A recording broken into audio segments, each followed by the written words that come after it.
Welcome to the Banker Lamp. Please enjoy the video. You start by making the hardware and connection reliable. Put both AirPods in your ears and wake your phone.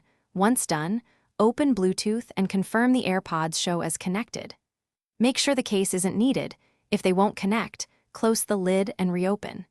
You do this because a stable link prevents call drops. It also ensures the microphone switches to the AirPods automatically when you answer a call.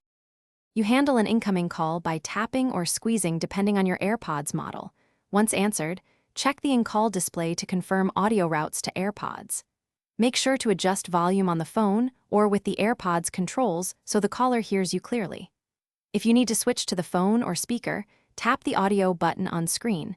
This prevents half-muted conversations. Use Hey Siri for hands-free commands if you prefer not to touch the device.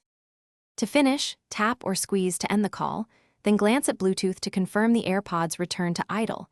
This preserves battery and avoids stray audio. If sound or mic quality is poor, try a quick test in voice memos. Clean debris from the mesh and ensure firmware is up to date.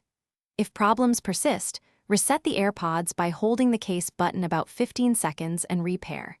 This one troubleshooting step clears most stubborn connection or audio routing issues.